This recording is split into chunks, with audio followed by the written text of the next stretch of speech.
word why. What a curious word. The kind of word that can make us cringe, feel defensive, or even distant.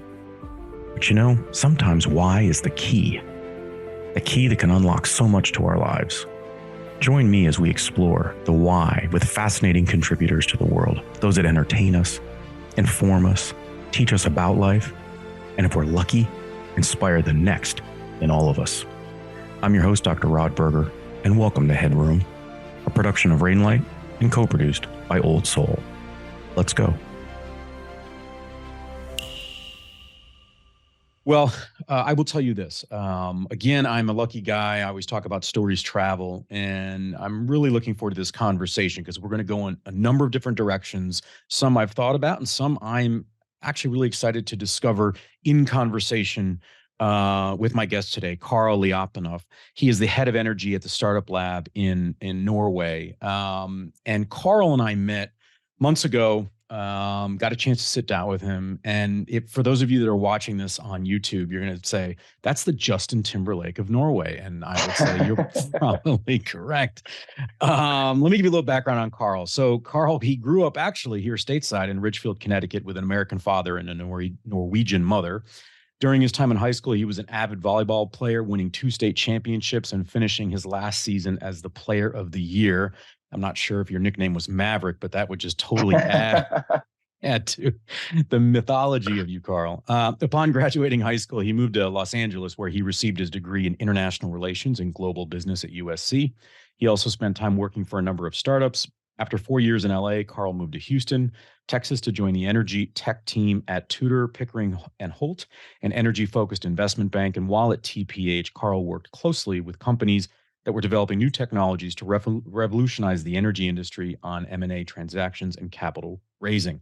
In 2021, Karl decided to make a transformational move, literally and figuratively, and headed over to Oslo, Norway, where he lives now. And like I said, he's the head of energy at Startup Lab. We're going to talk a little bit about that. It's an incredible startup just ecosystem, and I'll have him do a much better job of describing that. He continues his love of volleyball, playing on the Norwegian beach volleyball tour. That sounds incredibly rough, Karl. I'm so sorry you have to do that. And he's found a new passion for exploring Norway's natural beauty on mountain bikes and mountain biking, which for anybody who's been there, that is a statement because what an incredible country.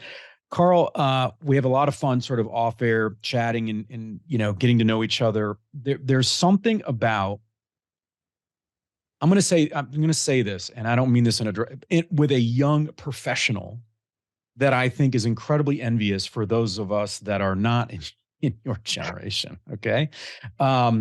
Because there's this willingness to jump into the deep end in a way that I don't believe was a part of. Doesn't mean we didn't have the capability to, but it really wasn't a part of sort of the ether in my generation growing up. I mean, graduating in the mid 90s, we weren't talking about being an entrepreneur, right? Mm. I grew up in the Detroit area, and it was, some of the choices were either, get a liberal arts degree or go work for a supplier of the automotive company because that's what your dad did, or maybe your mom did.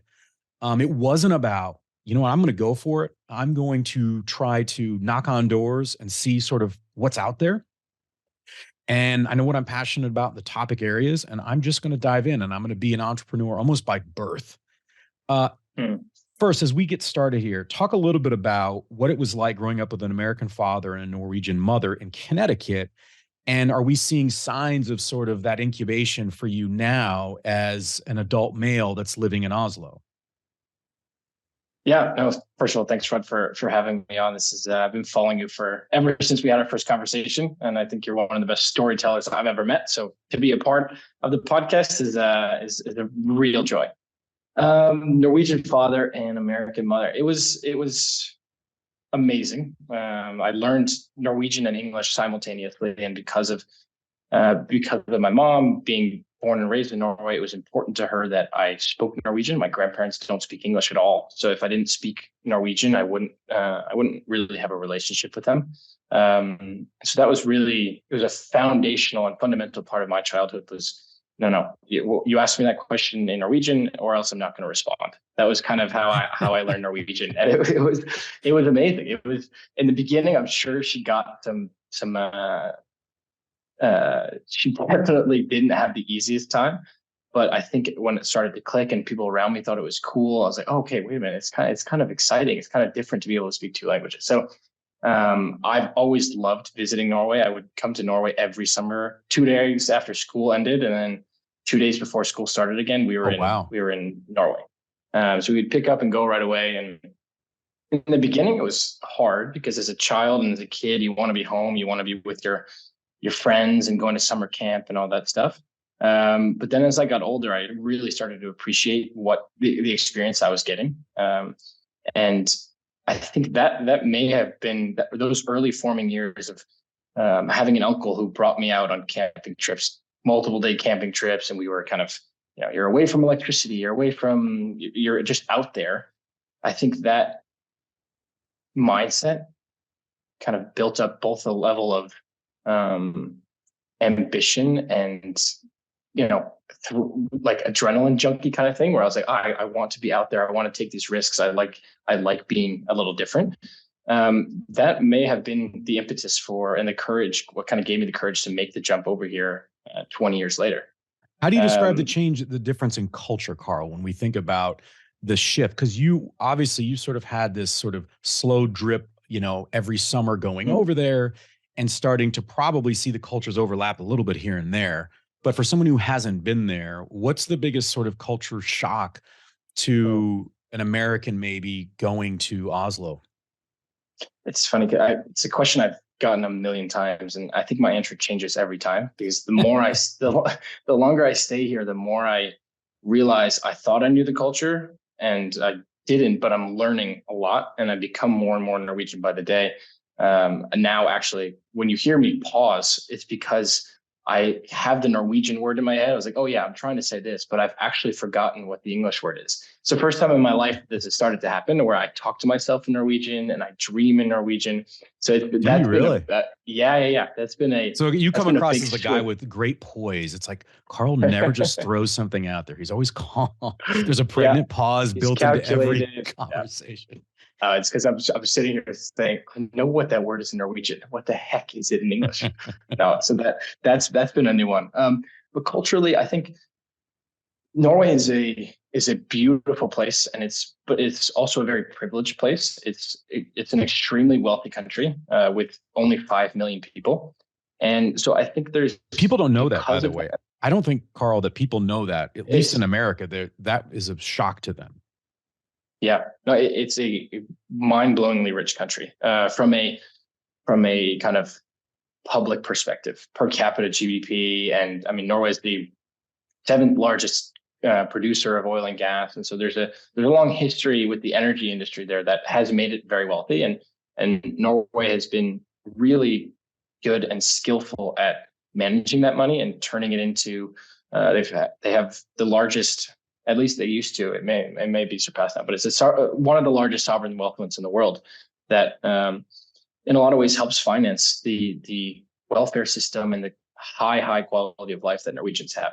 And so, culturally, how I think that plays out is there is a level of relaxation and take your time mentality here that may or may not be afforded everyone in the U.S. In the US, there is let's go get it. I'm going to be ambitious. That's one side of the spectrum. The other is you have a situation with a lot of people in the US that are ambitious by necessity. Whereas in Norway, people study a lot longer. You spend your time and you take your time in school. You take those extra 2 years to take your free masters, or because it's what you want and you want to kind of explore, and then you take a gap year.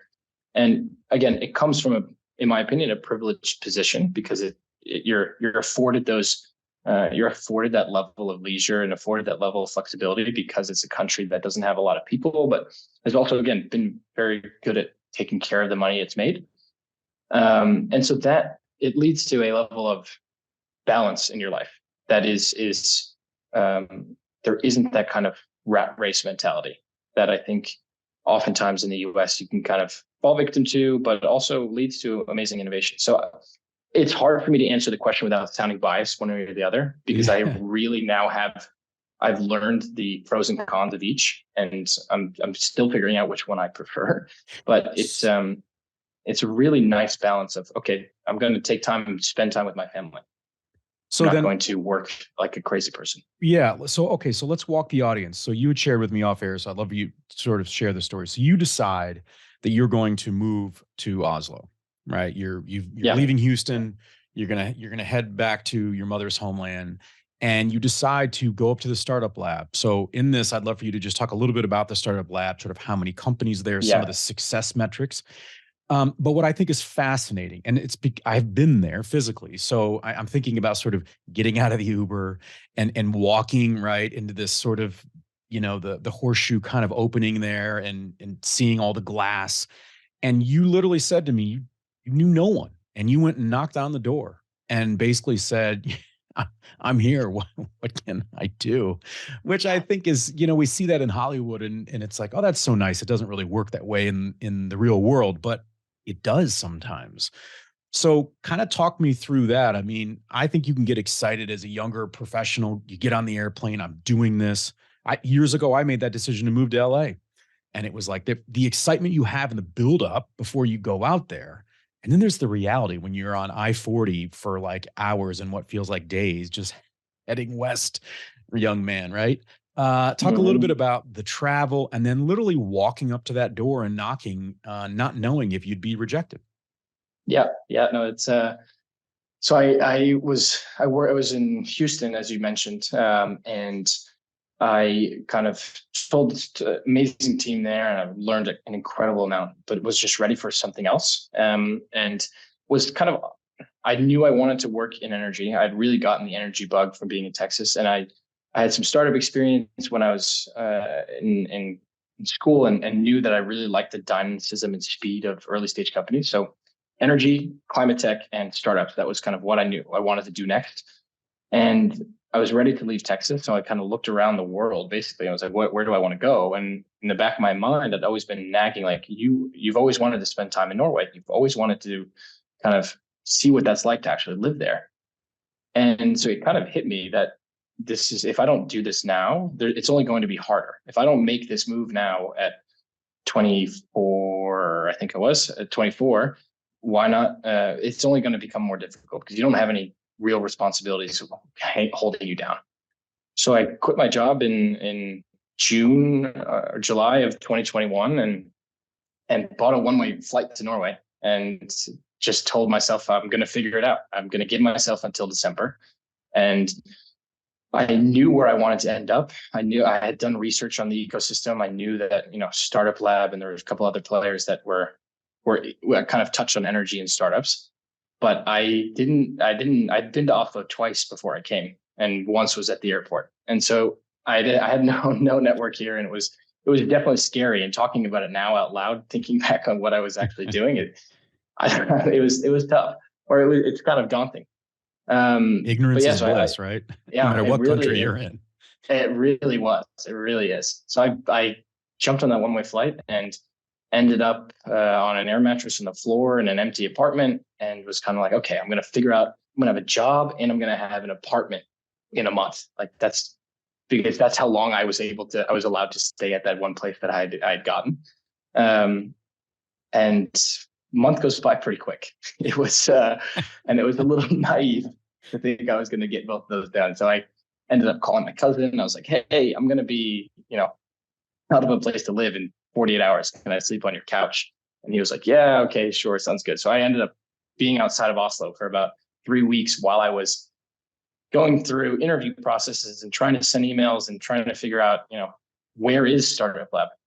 And eventually what I ended up doing is I found someone that I knew that, worked at startup, or like through a network. Yeah, my friend or someone I grew up with works there. You should just go, knock on the door and talk to him.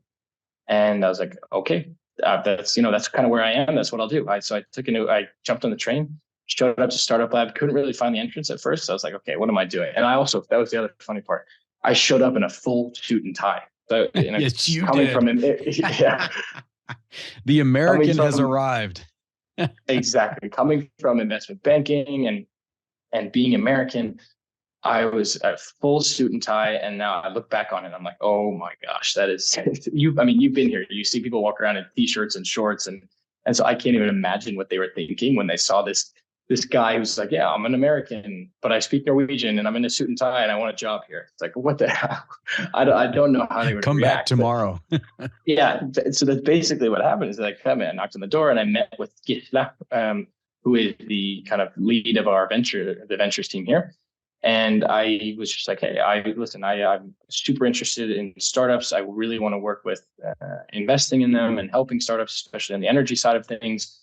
And I think knowing them as well as I do now, I think they probably saw they appreciated the level of ambition, and that's kind of something we try to foster here in Startup Lab, is that think ambitious, think big, run fast. And so they probably appreciated a little bit of that, but there was also a huge stroke of luck in the sense that they had a position that was kind of out, and it was a business developer thing, but it didn't really fit my resume, but I applied anyway. And I was like, hey, I want to be a part of this. I think what you're doing is amazing. And I want to join the team. And I went through about 4 interview processes, and they're all kind of like, it all started with like, who are you? How are you here? What is happening? And why are you in a suit? And I think by the end, I dropped the tie, but I was still wearing a suit in my final interview. And I think after 4 rounds or something, they were like, well, listen, we want you. We don't know exactly what you're going to do at first, but we want you on the team. And I mean, I couldn't have been happier, and I couldn't have been luckier to end up at such an amazing place. And just for the viewers, this is not a green screen in the back. This is what the actual incubator real. looks like. It's real. You've been here. And so it's an awesome space. It is a really, really amazing place. I kind of had done my research before I came and knew that it was, the top incubator in Norway, and they had built some really successful, or helped a lot of successful companies, but it didn't really sink in until I actually got to kind of know the nuts and bolts of Startup Lab, how skillful and how great the people who have built this place up, and the people who have worked here before me, how great of a job they've done. Talk about how many companies are there, and sort of I was amazed by the number of startups that apply to be a part of Startup Lab, and just, I mean, this is not a sort of open the door to everyone approach at all. Yeah. So it is so the incubator itself, we have one here in Oslo, and then we have one in Bergen, which is the kind of the second city in Norway. And in Oslo, there are about 100 companies here at any one point. But we get about 600 applications a year. We take in less than 10% of those. So it's a highly selective program. And part of that is because we only work with Norwegian companies, and the ones that we do work with, they have to be tech focused. They have to have some sort of scalable technology. It can be hardware, it can be software, but it has to be some sort of, technically advanced stuff they're working on. And they have to have international ambitions. So the companies that come in can't necessarily just be focused on Norway as their market, but they have to have this kind of, we're going after the world mentality. And then it's, again, after that, there's an interview process, and it's highly selective to try to get in. But once you're in, you get access to the amazing network that Startup Lab has, from the investor side of things, from the corporate partner side of things, the government entities that we work with, students and universities and recruiting. So Startup Lab is an incubator to the physical space behind us, but we also have a venture capital team that invests in about 1 out of the 4 companies that come in. So the stage that they're in, we call it pre-seed, but the companies that are here, when they move in, they're about 3, maybe 2, 3 employees. So it's really early stage, but they've gotten past like a PowerPoint. They're beyond the idea phase. And the largest office we have is about 25, give or take. But we had a company that squeezed 40 people in there, so they use their resources well. So that's kind of the range of size of company. And the fun part of it is that, on average, one company moves in and one company moves out every week. So we have a turnover every about week. 50 every week. Yeah, on average. Sometimes it's 3 a month. Sometimes it's 3 a month. Other times it's 10. But the idea is it's 1 a week, because we want them to move out quickly. We want them to come in. You've got 3-4 employees. You go, off in the next 12 months, you're on a rocket ship, and we want to help them grow as fast Is as that possible. the average and then stay? 12 months. 12 months is on the shorter end. It's probably 12 to 36 is typically where they fall.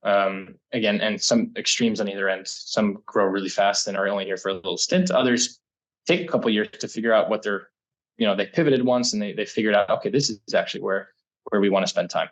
And so we've had about 450 companies come through the incubator. 70% of those are still active today, which is just really defies all these startup numbers you see out there. Usually the kind of the go-to is that 1 out of 10 startups survive.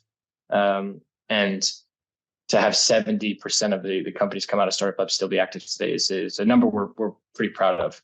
And again, these aren't Startup Lab made companies. These aren't Startup Lab, but we help them along their journey. These are founders that are super talented and know end, but use us to however they need, whether it's fundraising or it's recruiting. We try to be a kind of Swiss Army knife for them. HeadRoom is produced by Old Soul, a one-stop marketing agency that understands the power of brand and nuance. Reach out to my guy Matt at Old Soul and supercharge your brand and content strategy. That's Old Soul. Shoot Matt a note at aoldsoul.com. That's AOLDSOUL.com. And now, back to our guest.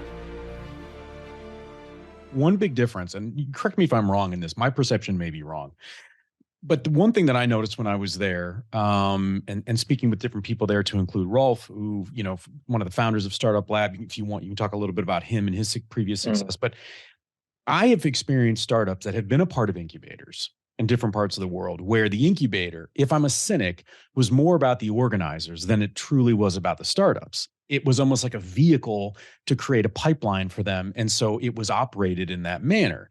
And so you kind of got a lot of mixed reviews from the startup folks that was sort of like, well, we did it because we felt like we needed to do it, but then we lost our backside on percentage of ownership, and we kind of lost our idea along the way.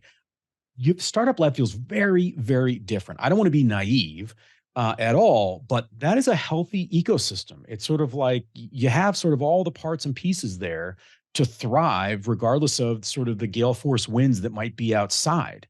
And that feels different. Am I wrong, or am I reading this correctly? Yeah, it's great to hear you say that, because that is absolutely the goal of Startup Lab. Is that we have a motto that is basically, it's almost required to get it tattooed on your forehead when you walk in, but it's founders first. Is literally every decision we make. And to be frank, when I moved in, or when I started, I was like, okay, yeah, sure, everyone says that. We're here for the founders. We're here for. That's what all startup ecosystems say. And after 3 weeks of working here, it's like, oh, okay, no, this is something we live and we breathe. And, it shows through. There's been plenty of examples of financial opportunities that Startup Lab has had that would not have been in the best interest of the startup, that we have said, absolutely not, we're not going to get involved. That's not in the best interest of the founders. That's not for us. And that kind of goes back to the impetus that why Startup Lab was founded. The Norwegian ecosystem is relatively young comparatively to, especially, in the Nordics, but especially globally. Startup Lab was founded in 2012, and at that time there wasn't a lot of there was very little early stage financing to be found for startups. But being a founder in Norway was in a sense looked down upon. It was if you ask the people who started Startup Lab, like Rolf included, when he was a founder, you would get the response from everybody else. It's like, you're a founder, like why don't you get a real job? And is that culturally being risk averse? Because you want something that's tried and true, that's a legacy opportunity. Yeah, I think there's an absolute risk aversion, and there's also a Norway was built on heavy industry, built on corporate, built on natural resources. The oil boom of the 70s made Norway what it is today, and it created a lot of companies that it's a much more traditional, historically thinking country that has led to amazing developments and a collective mentality that makes it the great society it is. But it is not historically a culture that fosters or encouraged kind of innovation and founders, which has dramatically changed.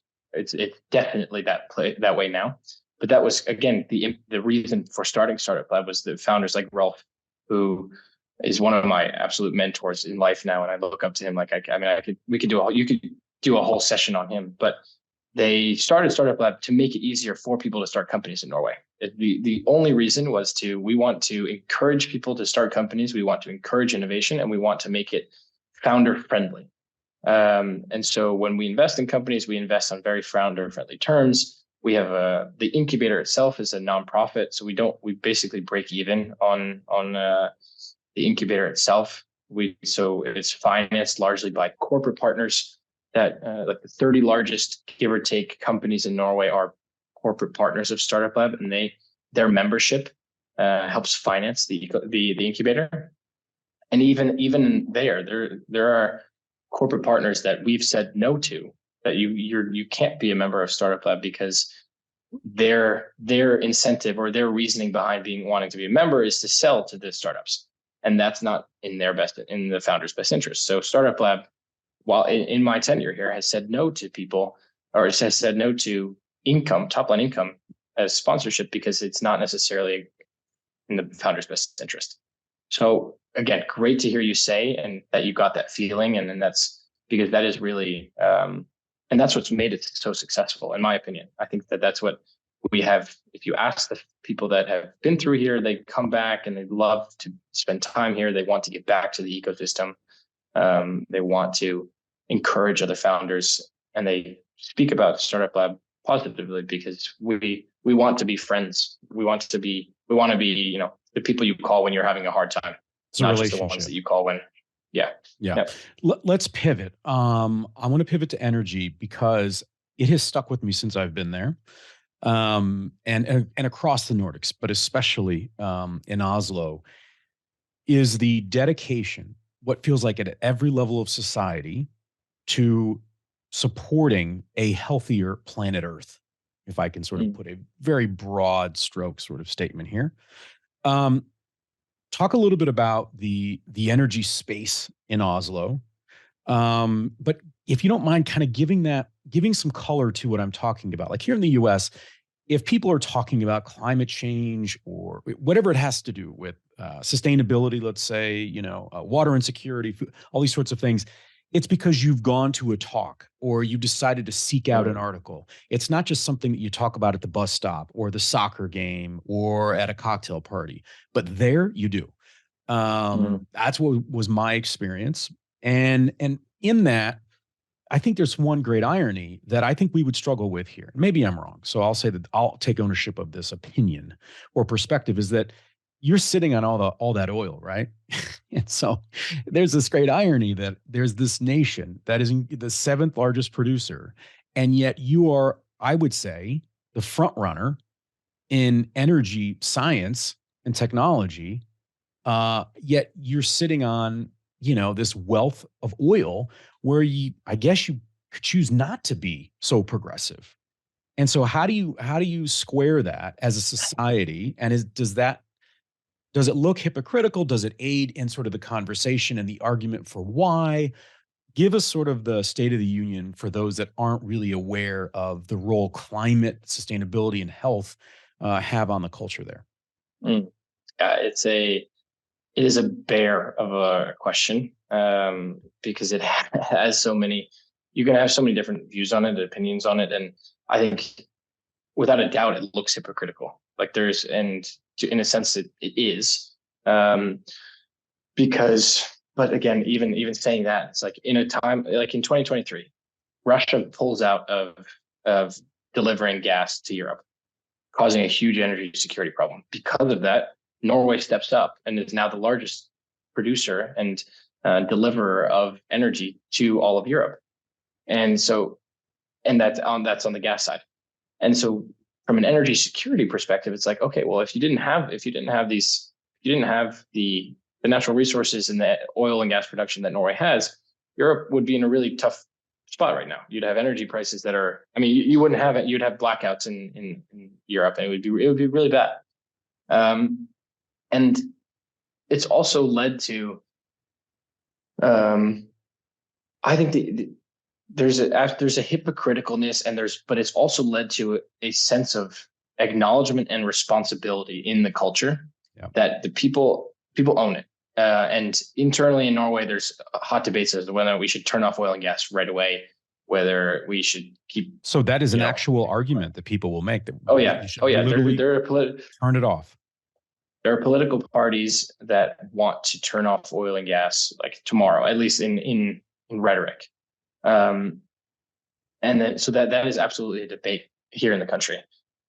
But there is also an acknowledgement across the board that it's led to the society that we have, and it's led to the privileges that we have.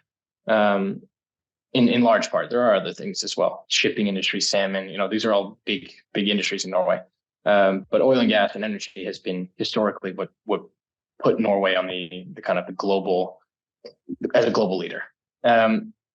But there is such an ownership of that, and I think that's what you're talking about, that you felt that people understand we have a responsibility because of the money we have and because of the oil and gas producer we are, to be as clean as possible and as forward thinking and innovative as possible in our home country on technology, on recycling, on use of carbon emission reduction as possible. So the domestic profile of Norway's energy usage is 98% renewable. Basically the entire country is run on renewable. Yeah. So it's from that perspective. And last month, I think it's 82 or 83% of all new cars sold were electric.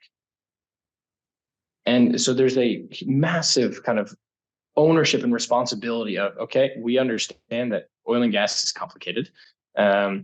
It's really important right now. It's really important to maintaining civilization kind of in the short term. But we also know that we need to start to think differently, both from a climate perspective, but also an economic perspective. We need to diversify the industries we have. We need to think about how do we need to build new export industries in Norway.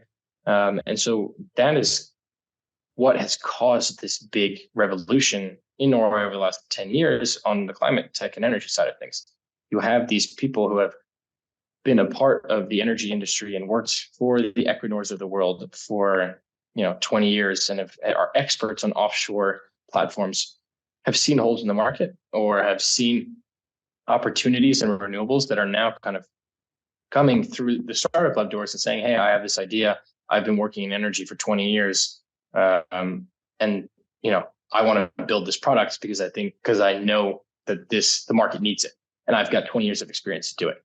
And so that's been like, holy crap, these super experienced founders with very, very specific and targeted experience are coming and building energy companies that are being developed and produced at like a really inspiring rate for me, at least. And that, I think, goes back to what you said on the culture side of things, is there is a feeling of a collective responsibility to transition. There's a collective responsibility to be pioneers, to be trailblazers, because it's an amazing test bed. It's a small country with a lot of money that can try new things, that can afford to be risk takers.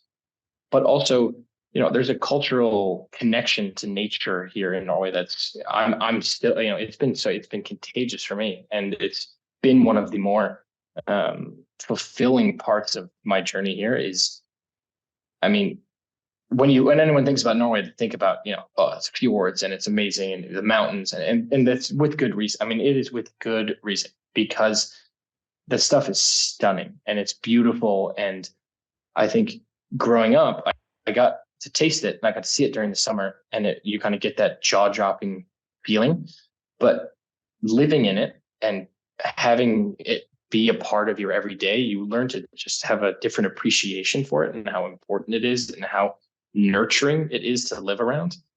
And the idea of risking that because of climate change and because of poor energy management there's a kind of inherent urgency that we have to protect this.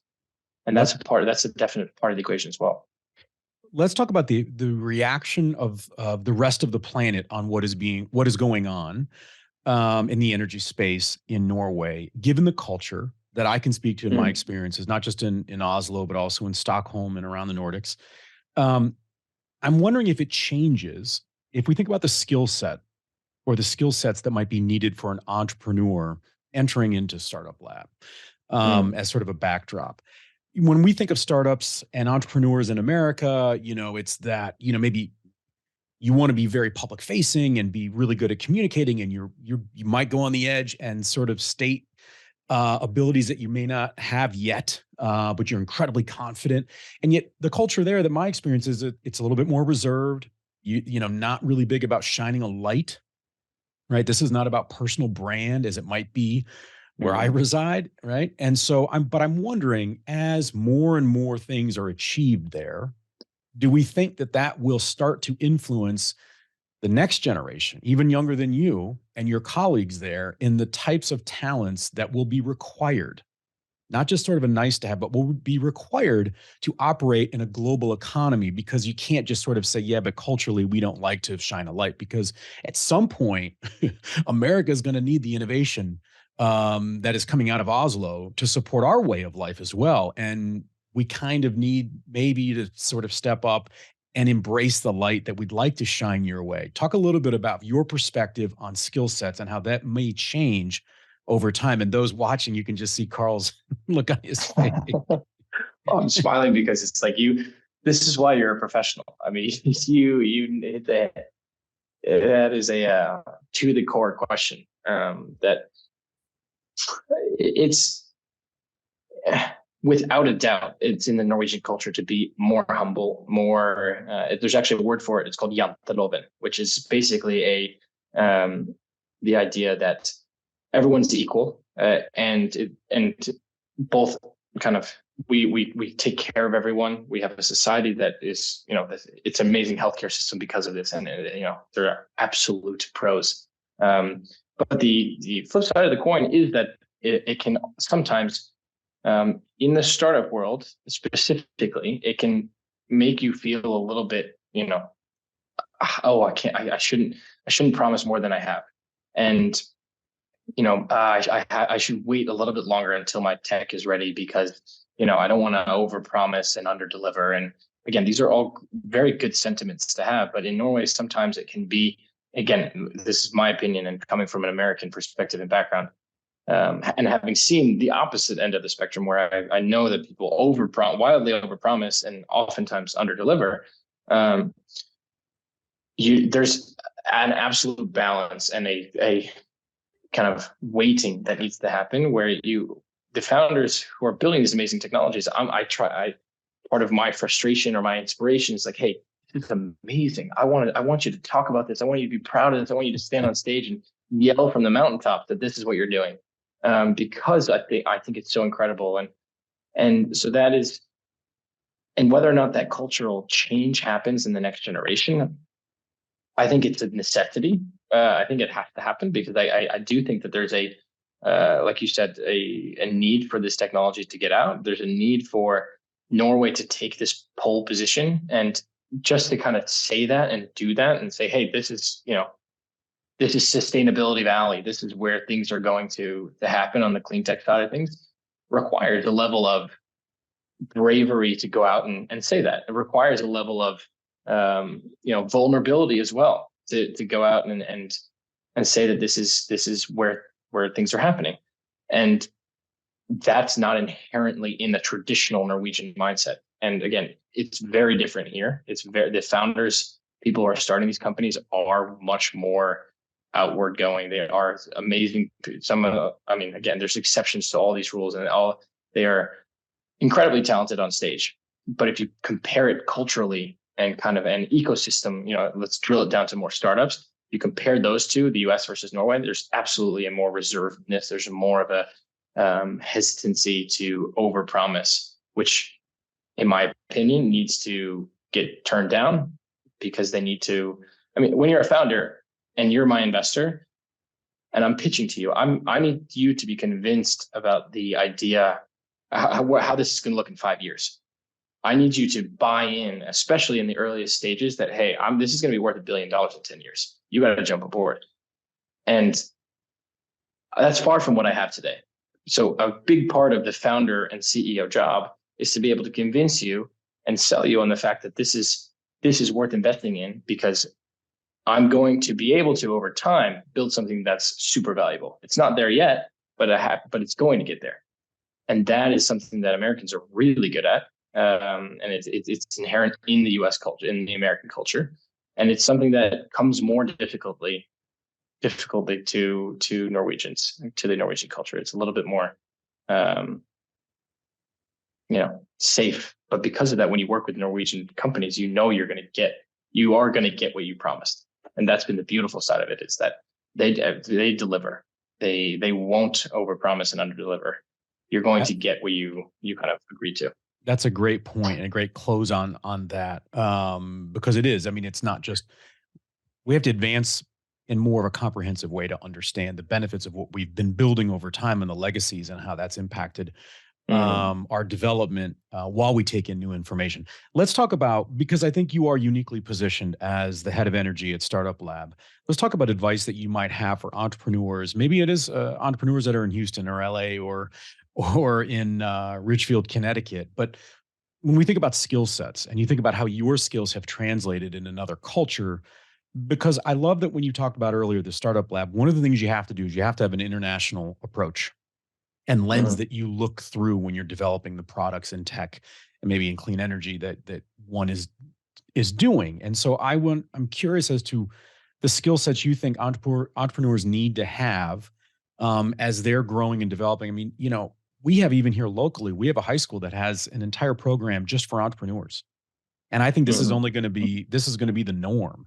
So we're going to get younger and younger kids. I mean, my fourth grader just presented to entrepreneurs about an idea with his classmates. That would have never, that didn't happen in the 80s, Karl. And I think that will then change. It's either that the market's going to change, or it's going to be that the younger people are going to say, these are the things that we need more access and experience and exposure to so that we can succeed in a gig economy and an economy that's focused on climate and clean energy and tech and these sorts of things, because we've got to protect our planet. Otherwise, what in the world is the point, right? So what are some skills that you think, what's advice that you have for entrepreneurs, whether it's about global perspective or approaches to working with different cultures? That's a great question too. I think that it can vary a lot. You have different you will look around the 300 plus people that are in the building here. And the type of person varies a ton. And so there's not a cookie cutter. This is who an entrepreneur is.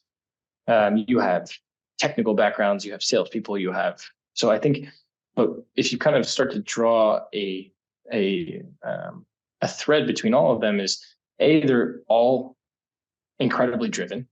They have a work ethic that is really high. They're able to push themselves. They're able to, they're able to motivate themselves as well. They don't need external motivation to accomplish what they say they're going to do. Because when you're in an early stage company, you don't have, and in most cases, especially as a founder, you don't have anyone sitting over you and telling you, hey, you got to get this done. If you don't do it, you don't get anywhere. And then I also think you have to have a level of bravery and ambition that forces you to be vulnerable, forces you to be confident and accepting of failure. That's absolutely something that we see here all the time, is people fail all the time, but they don't fail forever. They fail, and then they're like, okay, well, shoot, I figured out that this doesn't work and this doesn't work. But turns out what I had never considered is actually what everyone's thinking about. And the fact that, now we've pivoted to this, we know that these two don't work, but this is a gold mine. Okay, let's go after it. And so that person failed 3 times and was comfortable failing and being told no and being rejected, but kept going. And I think, you can read there's entrepreneur books that'll tell you this way better than I can articulate it. But I think what Rolf has taught me too, what he looks for is you have to have a level of passion about for what you're working on. And that's one of the key things we look for, because we know it's going to be such a roller coaster, because we know the lows are going to be so low. If you hit two of these lows and you're in it for the money, if you're in it for the big exit, that's not going to be motivating enough for you to keep going. That's not going to be, you're going to get kicked in the mouth twice. And if it's the idea of a payout 5 years from now, 7 years from now is what you're going for, it's not going to push you through that adversity. If you're passionate about what you're working on and you have a sense that this is an important product that needs to get made, this is an important piece of technology that the world needs, and you have all the other skill sets we talked about, then you're going to be successful, because then you're going to keep saying, well, yeah, I know I failed this time, but this is still something that needs to get made, or this is still something that the world needs. And I have a personal passion for it. Then this roller coaster becomes a lot more easy to ride. And those are the ones that end up making the money, because they're the ones who end up being successful and are able to push through, those kicks in the teeth 10 times, because, well, I was passionate, and you stuck with it for 10 years. And because of that, you built an amazing company, an amazing product, and you sold it for however many millions and millions that the ambition is. But from Rolf's perspective, it's passion. And that is, the longer I stay here, the more exposure I get to these founders, the more cases I see. It couldn't be more true. Well, you embody the list that you just went down. You really do. When I think about just the bravery of crossing an ocean and taking a number of risks. I think that I'm looking at the future CEO of an energy company, global energy company. You've got that talent. I think it's important to share stories of people that are pushing the envelope. It's not just about sort of the gray hairs or the legacy, folks out there. It's about the generation that is on the come, that can organize their thoughts, inspire people, and drive new solutions. And I think you have that in spades. And this is why, through those 4 interviews, they said, no, we've got to have Karl here. This makes just too much sense. I want to make sure, Karl, people can learn more about you, and that they can find the Startup Lab if they want to sort of learn more about some of the companies there. Where should they go? There's a lot. You can startuplab.no is where our website is. You can find all the information there. All our contact information is there on the team page. LinkedIn is a great way to reach out to us. But the website is a great place to start. If you're a founder listening and you want to get in touch with us, there's an application process there. If you're an energy investor, or you're an investor interested in investing in climate tech, feel free to reach out to me, because we have tons of companies that are interested in, especially raising money from the US. Getting investors from the US is one of the best things that can happen to a company from here, because it helps A, break into the market, but B, also gives that kind of sense of validation that this is a product that is ready for scaling. So if you're listening and you're interested in climate tech or energy, feel free to reach out to me. And again, my information is on the website, so startuplab.no is where you can find us. Well, this has been a treat. And so for anybody out there that's mountain biking through the beauty, the landscape that is Norway, you might want to look under the helmet of the guy passing you. It's either Justin Timberlake on vacation or Karl Liapunov thinking about the next solution to support planet Earth. What a great joy to have Karl join us. I'm your host, Dr. Rod Berger.